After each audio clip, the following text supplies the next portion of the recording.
ಪಾಕಿಸ್ತಾನದ ಎಲ್ಲಾ ದಾಳಿಗಳಿಗೂ ಭಾರತೀಯ ಸೇನೆಯಿಂದ ತಕ್ಕ ಉತ್ತರವನ್ನ ಕೊಡಲಾಗಿದೆ. ಪಾಕಿಸ್ತಾನದ ದಾಳಿಗಳ ಕುರಿತು ಭಾರತೀಯ ಸೇನೆಯಿಂದ ಸ್ಪಷ್ಟನೆ ಸಿಕ್ಕಿದೆ. ಕ್ಲಾರಿಟಿ ಕೊಡೋ ಪ್ರಯತ್ನ ಇದು.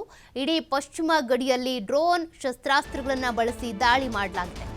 ಏನಿಗೆಲ್ಲ ದಾಳಿ ಆಯಿತು ಅದೆಲ್ಲದಕ್ಕೂ ಸಂಬಂಧಪಟ್ಟಂತೆ ಮಾಹಿತಿ ರವಾನೆ ಆಗ್ತಾ ಇದೆ. ಪಾಕಿಸ್ತಾನದ ದಾಳಿಗಳ ಕುರಿತು ಭಾರತೀಯ ಸೇನೆಯಿಂದ ಸಿಗ್ತಾ ಇರುವಂತಹ ಸ್ಪಷ್ಟನೆ ಇದು. ಇಡೀ ಪಶ್ಚಿಮ ಗಡಿಯಲ್ಲಿ ಡ್ರೋನ್ ಶಸ್ತ್ರಾಸ್ತ್ರಗಳನ್ನ ಬಳಸಿ ಭಾರತೀಯ ಸೇನೆ ಪ್ರತ್ಯುತ್ತರ ಕೊಟ್ಟಿದೆ. ಪಾಕ್ನ ಡ್ರೋನ್ ದಾಳಿಗಳನ್ನ ಯಶಸ್ವಿಯಾಗಿ ನಾವು ವಿಫಲಗೊಳಿಸಿದ್ದೇವೆ. LOCಯಲ್ಲಿ ಪಾಕ್ ಸೇನೆಯಿಂದ ಕದನ ವಿರಾಮ ಉಲ್ಲಂಘನೆ ಆಯಿತು. ಪಾಕ್ ಸೈನಿಕರು ಹಲವು ಬಾರಿ ಕದನ ವಿರಾಮ ಉಲ್ಲಂಘಿಸ್ತಾನೆ ಬಂದ್ರು. ಕದನ ವಿರಾಮ ಉಲ್ಲಂಘನೆಗೂ ನಮ್ಮ ಸೇನೆ ಸೂಕ್ತ ಉತ್ತರವನ್ನ ಕೊಟ್ಟಿದೆ ಅಂತ. ಪ್ರತಿ ಬಾರಿಯೂ ಕೂಡ ಇದೇ ರೀತಿಯಾಗಿ ಕದನ ವಿರಾಮ ಉಲ್ಲಂಘನೆ ಆಗ್ತಾನೆ ಇತ್ತು LOCಯಲ್ಲಿ. ಹೀಗಾಗಿ ಪಾಕಿಸ್ತಾನಕ್ಕೆ ತಕ್ಕ ಉತ್ತರವನ್ನು ಕೊಟ್ಟಿರೋದು ಭಾರತೀಯ ಸೇನೆ. ಇರುವಂಥ ಎಲ್ಲ ಶಸ್ತ್ರಾಸ್ತ್ರಗಳನ್ನು ಬಳಸ್ಕೊಂಡು ಪಾಕಿಸ್ತಾನ ಭಾರತದ ವಿರುದ್ಧ ದಾಳಿ ಮಾಡೋದಕ್ಕೆ ಟ್ರೈ ಮಾಡ್ತು.